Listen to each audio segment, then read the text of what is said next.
Moi, je.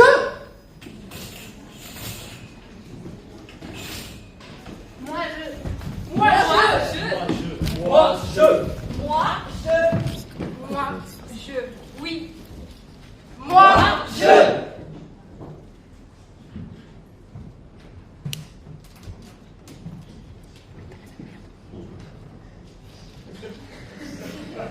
Raconter plutôt qu'écrire. Parce que je n'ai pas de quoi écrire. Et que de toute façon, il est interdit d'écrire. Mais si c'est une histoire, il faut que je la raconte à quelqu'un. On ne se raconte pas une histoire seulement à soi-même. Il y a toujours un autre, même quand il n'y a personne. Un rat, dans un labyrinthe, est libre d'aller où il veut, à condition qu'il reste dans le labyrinthe. J'aimerais croire que ceci est une histoire que je raconte. J'ai besoin de le croire. Il faut que je le croie. Celles qui peuvent croire que de pareilles histoires ne sont que des histoires ont de meilleures chances. Pour celles qui viendront après nous, ce sera plus facile. Elles accepteront leur devoir de bon cœur, parce qu'elles ne désireront pas ce qu'elles ne peuvent pas avoir. Parce qu'elles n'auront pas de souvenir de quoi que ce soit d'autre. Si c'est une histoire que je raconte, je peux choisir son dénouement. Donc, il y aura un dénouement à cette histoire. Et la vraie vie viendra après. Je pourrais reprendre là où je me suis arrêtée. Heureux ceux qui pleurent, car ils seront consolés.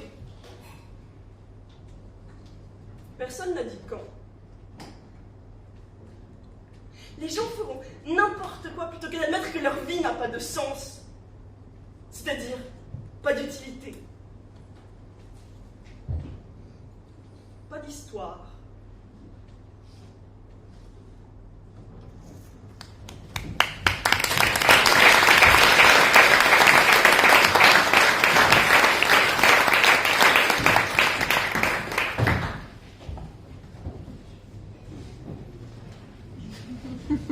Bonjour, docteur.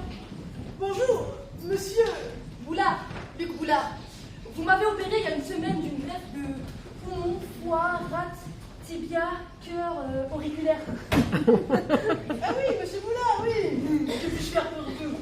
Vous m'avez demandé de repasser à la clinique pour passer des tests pour savoir si la greffe avait bien prise. Voilà, je voulais connaître les résultats. Eh, vous avez une nouvelle chemise, non? Oui. Non mais ça va mieux que les soupules, hein. Non parce que les soupules, ça vous donnait un air de soupule, genre soupule, vous voyez.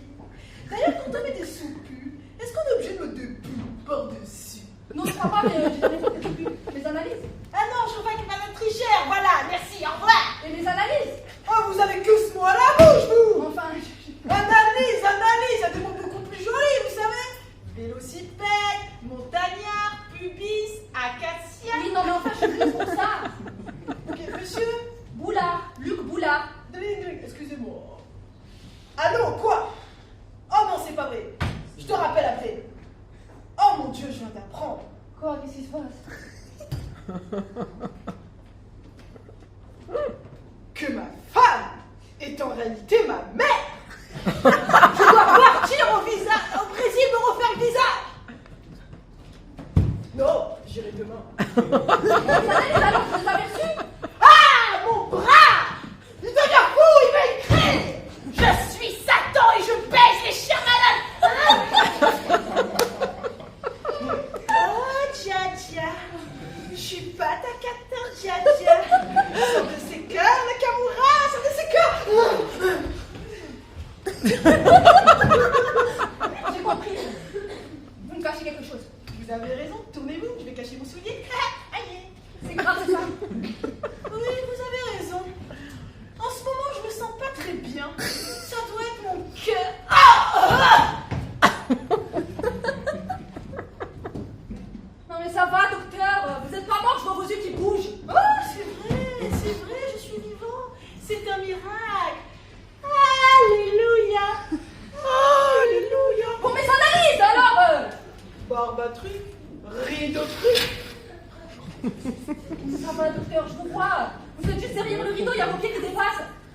pas les pieds du docteur, c'est les pieds de mort, babou.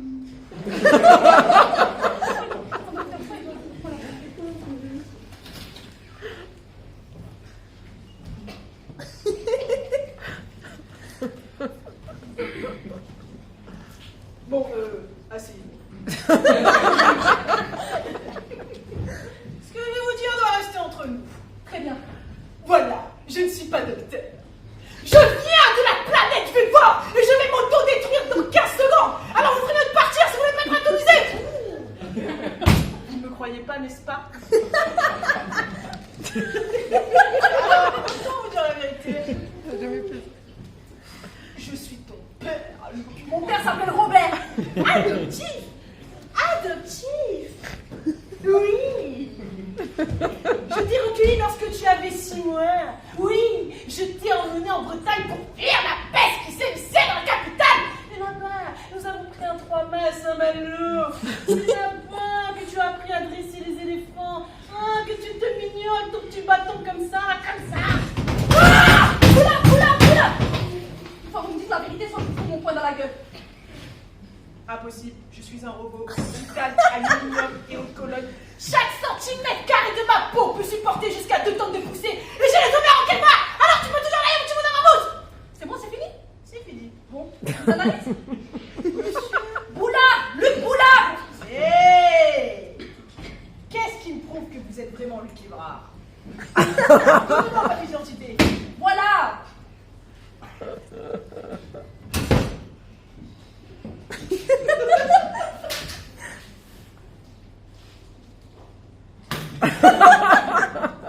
C'est pas vous sur la photo, vous n'avez pas les mêmes habits. Mais si c'était moi, mais c'était il y a 10 ans. Bon, docteur, dis-moi ce qui va pas ou je vais vraiment m'énerver. Je m'en occupe. Carole, oui, Carole. Donnez-moi les analyses de monsieur Boulard. Boulard. Tiens, c'est marrant ça. Parce que j'ai connu un Boulard qui est venu faire des analyses il y a pas longtemps. Oui, Boulard, oui, Carole. Je m'en occupe tout de suite, j'arrive. Voilà, elle a ri.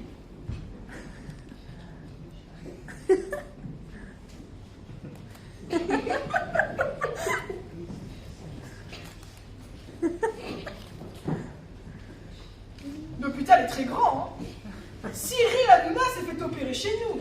Un frottis. Il y a plus de 34 km de couloir. 4 infirmières sont mortes d'épuisement. Paix à leur âme. C'est un architecte japonais qui a construit les plans et qui s'est inspiré de la tour de Pise. Bon, écoutez, il y a pour ainsi dire un léger contretemps avec vos greffes. C'est-à-dire, va falloir les... Quoi? Va falloir les... Mais arrêtez de parler, je comprends rien. Va falloir les rendre. Mais à qui? Mais écoutez, à celui qui vous les a donnés. Et j'ai allé ce matin à la mort en hurlant partout. Oui, on m'a volé mon foie, on m'a volé mon tibia. C'est Luc Boulard, voilà. Mais quand? Ben, cet après-midi. Hein. Mais qu'est-ce que je vais devenir moi?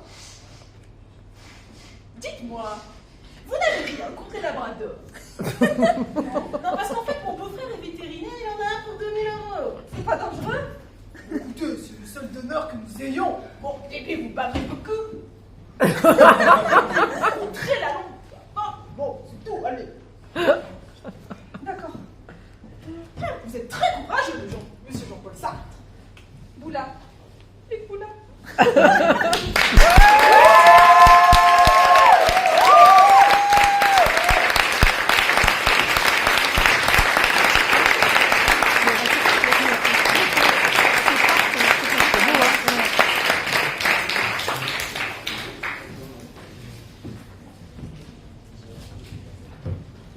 Autour de la table ronde, on ne mange pas de la camelote.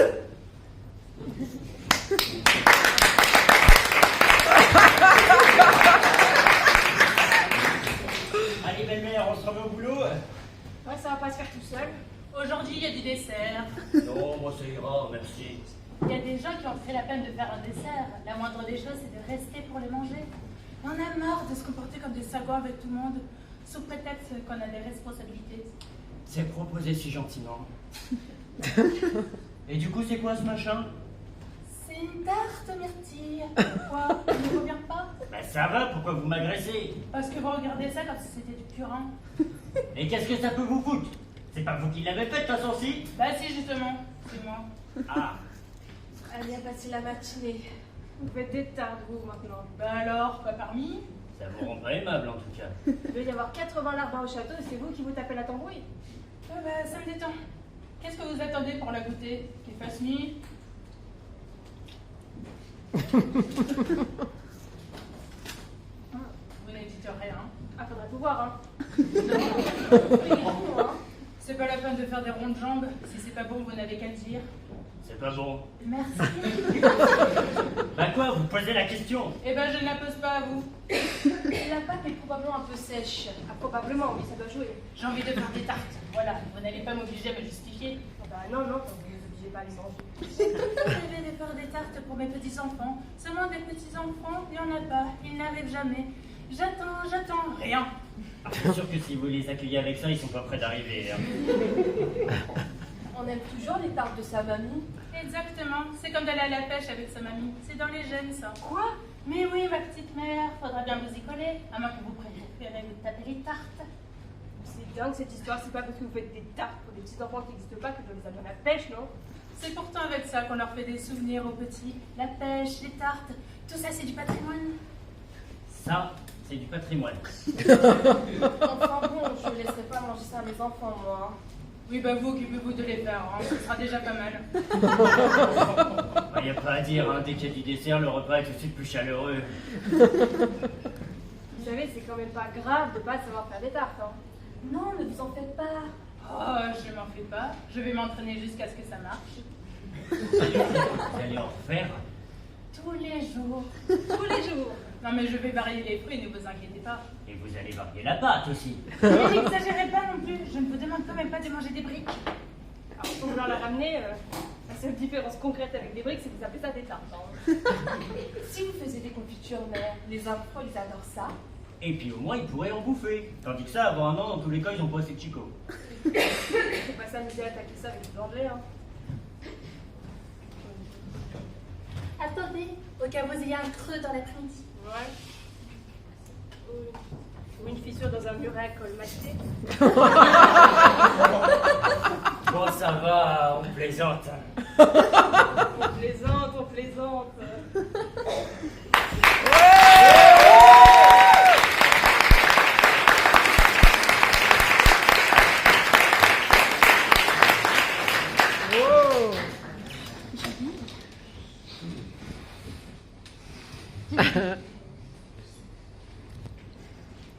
J'ai du mal à dire la vérité. À vrai dire, je comprends même pas le concept de vérité. Mais quelqu'un m'a dit que c'était important. Alors voilà ma vérité. La plupart du temps, la plupart des jours, je ressens rien. Je ne ressens rien du tout. Je m'ennuie à mourir.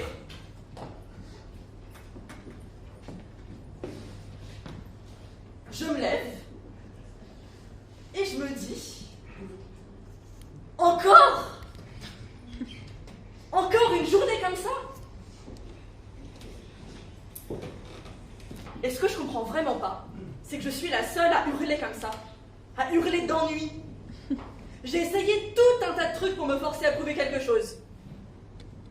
Toujours plus fort. Ça change rien.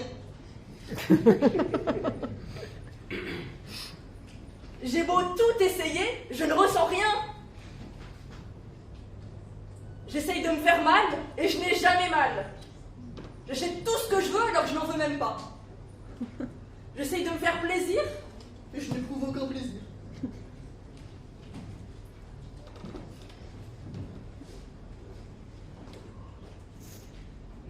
En vérité, je m'ennuie à crever.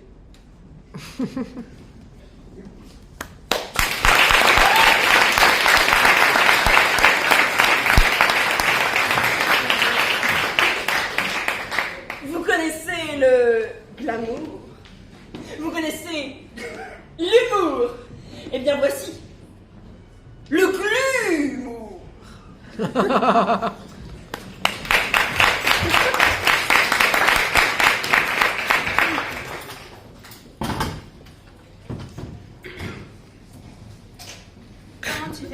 nana, tu te lèves et crac, tu t'en vas. Bien sûr, Explique-moi comment tu fais ça. Qu'est-ce que tu leur dis? que j'ai une réunion de bonheur, le coiffeur, un squash. Mais tu fais pas de squash. Bah l'ignore, tout nouveau, tout beau. C'est dégueulasse. Je sais, je n'en suis pas fier, mais bon. Je suis vraiment contente de ne pas être avec toi. Quand je pense que j'aurais pu être la petite minette que tu plantes à 3h du matin pour aller nettoyer tes chenets. En plus, tu n'as même pas de cheminée. Mais ça, j'en aurais jamais rien su. Pourquoi tu t'énerves comme ça? Il ne s'agit pas de toi. Si au contraire, tu es un affront ambulant à toutes les femmes. Et je suis une femme. Je ne dis pas que je pavoise, mais je n'ai enregistré aucune plainte. Bah, bien sûr, à la vitesse où tu disparais. Je crois que les filles prennent leurs pieds. Qu'est-ce que t'en sais? Comme ça, qu'est-ce que j'en sais? Je le sais. Parce qu'elle. Oui, parce qu'elle... Et comment tu sais que vraiment, elle, Qu'est-ce que tu racontes là? Elle feindrait l'orgasme. c'est possible? Tu rigoles? Quoi? Parce que toutes les femmes font semblant de temps en temps. En tout cas, jamais avec moi. Qu'est-ce que t'en sais? Parce que je le sais. Ah, c'est vrai, j'ai oublié. Toi, t'es un mec. Ça veut dire quoi, si on peut savoir? Rien. Seulement tous les mecs pensent jamais avec moi. Et toutes les femmes font semblant de temps en temps. Alors fais le bilan. Et tu crois que je le verrai pas? Non. Laisse-moi rigoler. Oh, Bien? Donnez-moi la même chose qu'elle, s'il vous plaît.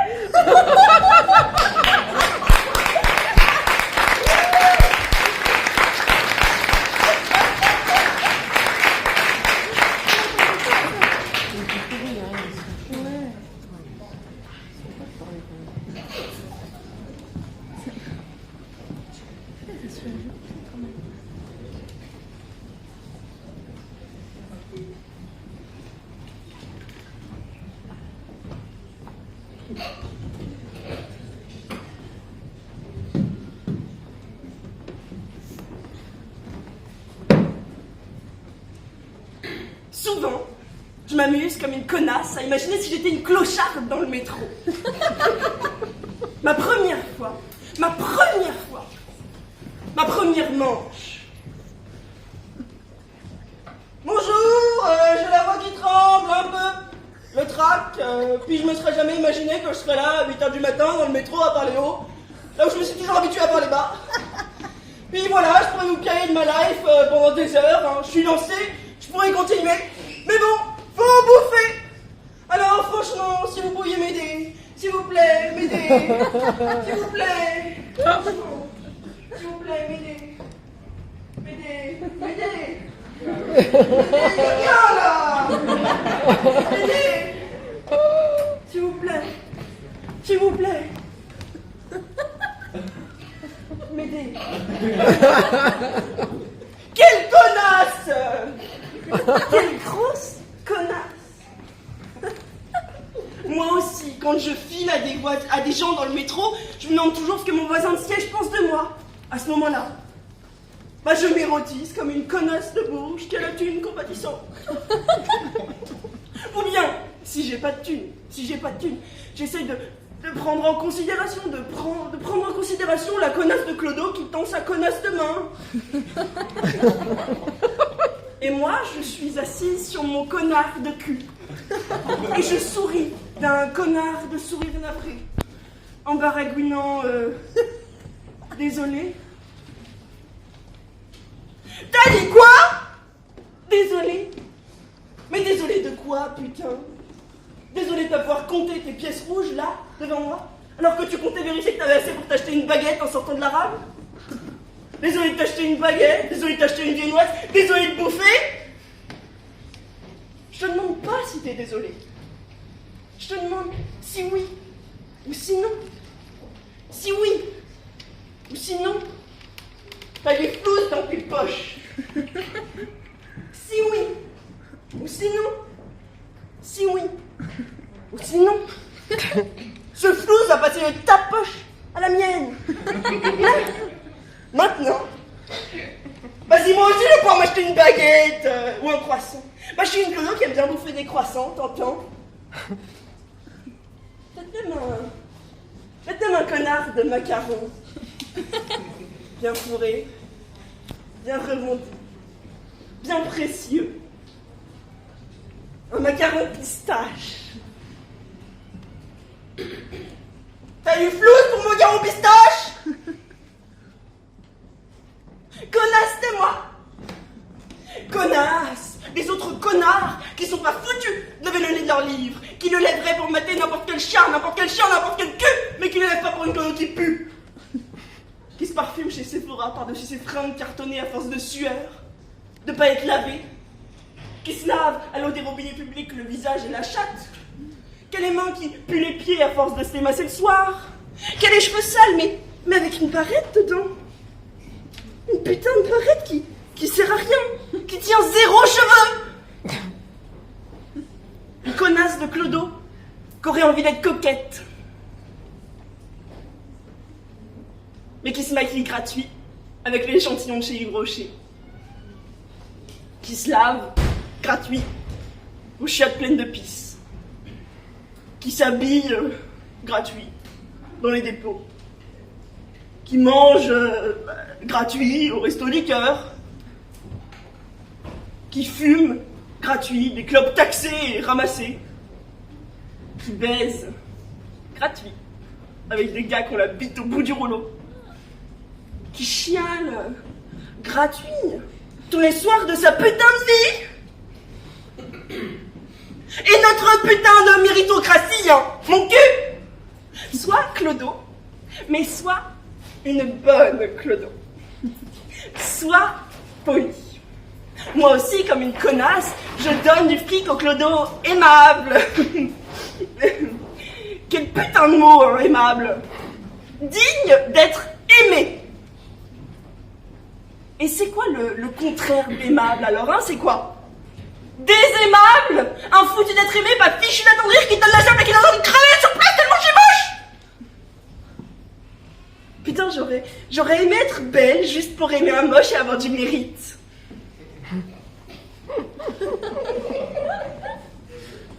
Quelle connasse de moi qui donne du fric au clodo aimable, qu'on n'a rien à foutre que sa mère soit la pire des connasses que la terre ait engendrée, mais qui demande au clodo d'être aimable, poli, qui s'en fout que son employeur lui foute la main au nichon, mais qui demande de sourire au moins, qu'on n'a rien à battre des guerres du monde, mais qui demande au clodo de dire merci, d'être putain de reconnaissant. Quelle connasse de moi qui est toujours gênée de filer du fric, qui met des manières, qui est gênée parce que c'est elle qui donne, elle, gagnante, elle qui a les poches pleines.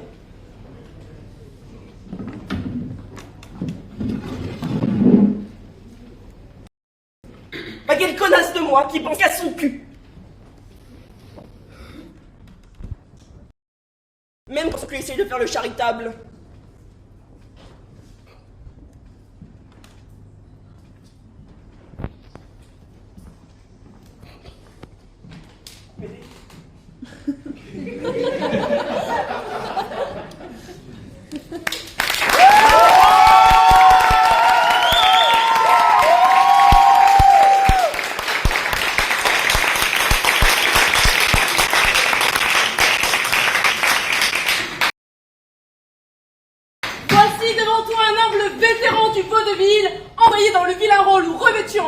Selon les vicissitudes. Ce visage n'est pas un vil vernis de vanité, c'est un vestige de la vox populi désormais vide et évanouie. C'est la carte de visite, vaillante, d'une vieille vexation ravivée par un vœu, par sur cette famille vénale virulente, entre viscosité et dévore violemment la volonté. Pas en vain, car vois-tu, valeur et vérité viendront laver les vertueux et les âmes éveillées. En vérité, ce verbiage verra l'envolée verbeuse. Et c'est donc simplement sans compte de te rencontrer. Tu peux m'appeler P.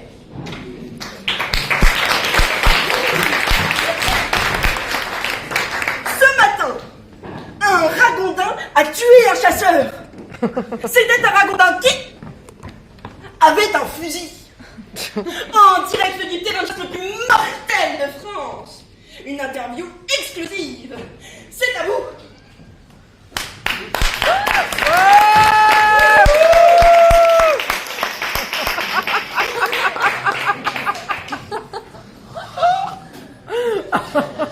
Alors pour vous, la chasse est un art.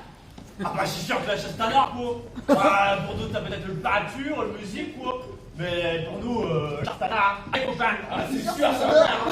Et puis il faut bien dire que la chasse à la carrière est cendrée. C'est typique du bouchonnois. Le bouchonnois ce n'est pas grand, mais c'est le bouchonnois. Le Bouchonnois, c'est Pitié-Pont-sur-Saône, c'est Ariège, oh, et puis Corville. Attendez, il y en a qui disent que Corville c'est près du marais de Sourdine. Mais non, ta grand-mère, elle est de Corville, elle est bien du Bouchonnois. Mais le Bouchonnois, c'est la galinette. Après, c'est autre chose. C'est vrai. Bah, il faut bien dire que le chat, c'est le communion avec la nature, quoi. Hein? T'as contact avec la nature, hein, dès que l'aurore d'art de ses rayons d'argent sur ses échappes de brûle. Il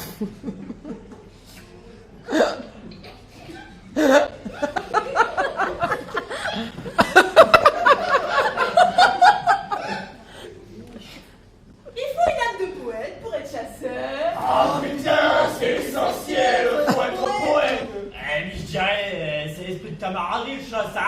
C'est une fraternité d'un effort contre le rudesse de dame nature. Exactement. Je tape tout ça. C'est les copains, c'est la camaraderie. Et les rises. Vous m'avez parlé de votre chienne Lolita. L'accident bête, quoi. Bon, bah, j'étais à la chasse, je croyais que c'était une galinette. Bon, bah, je tire. Bah, c'était ma chienne, bah, c'était Lolita. Et sur les individus? Oh, aussi, hein, il y a 4-5 mois, j'étais avec mon gosse. Bon, bah, je croyais que c'était une galinette. Bon, bah, c'était lui, c'était mon gosse. Bah, l'accident bête, quoi. Mais c'est sûr qu'une chienne comme Lolita, j'en trouverai pas deux. Mais au fond, quelle est la différence entre le bon et le mauvais chasseur? Ah, je l'attendais celle-là, ouais, je l'attendais. Non mais, le mauvais chasseur, c'est un gars qui a un fusil, qui bouge ici. Et le bon chasseur? Le bon chasseur, c'est différent. C'est un gars qui a un fusil, c'est pas un truc qui bouge, il tire, mais C'est pas les choses. Il y a le grand chasseur et il y a le mauvais chasseur. Il y a le viandard et il y a le non-viandard. Bah, explique-toi. Il y a le bon chasseur, il voit un truc qui bouge, il tire. Et le bon chasseur, qu'est-ce qu'il fait? Bah, il voit un truc qui bouge, il tire, mais c'est un bon chasseur. voilà, c'est un peu mal confort, hein. Le mauvais chasseur, il voit un truc qui bouge, il tire, alors ça c'est sûr, on le reconnaît à la ronde. Par contre, le bon chasseur, quand il voit un truc qui bouge, il tire, alors ça c'est sûr. Mais c'est pas la même chose, hein. De toute façon, c'est des histoires à la con tout ça, hein. Ah, mais bon, Dédé, faut bien leur expliquer aux gens parce que je sais qu'ils savent pas faire une différence après, alors. On dit qu'il y a trop de chasseurs. Ah, ça, c'est photo mauvais chasseur, hein. Le bon chasseur n'a pas trois. Ah bah c'est sûr. Tiens, par exemple, je passe ma plus grande 3 hectares. Bon, qu'est-ce qu'on fait? On y chasse peu de galinettes. On s'est limité à 300 chasseurs. Ça fait quoi? Ça fait un chasseur au 100 mètres carrés. Bon, ça, il n'y a que le bon chasseur qui sait se limiter, hein. On dit que chasse rime avec beuverie. Allô, c'est des conneries tout ça. Ouais, faut bien dire qu'on part jamais sans avoir descendu 3 ou 4 litres. Ah ouais, c'est un minimum. C'est pas dangereux? Ah bah faut bien se dire que c'est pour se donner du courage, hein. Une galinette, ça fait quoi? Bon, en tout cas, c'est 50 grammes. Alors vous qui connaissez pas, vous vous rendez pas compte que c'est une charge de galinette, ça me reste. Ouais, et puis comme ça, le gibier, il a toutes ses chances, hein. Où est-ce qu'on les trouve, les coins galinettes? Ah, sans dents du bouchonnois, il ne dira jamais où sera la galinette, hein. Une bécasse, ça vaut bien 10 pétasses. Allez, allez. Le couteau, c'est mieux que la bardeau. Et si la bardeau veut me confisquer mes douilles, oh putain, je perds mon frac. Je me suis scellé. Allez, viens, bon, allez, on y va. Une bécasse, ça vaut bien 10 pétasses.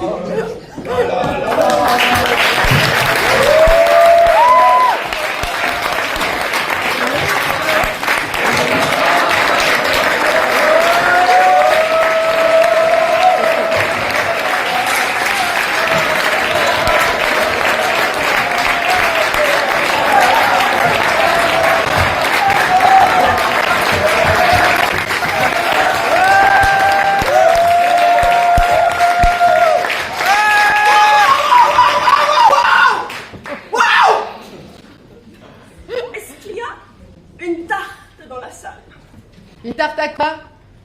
Au fruits rouges, à la myrtille. Oh, bah non, il y en a, les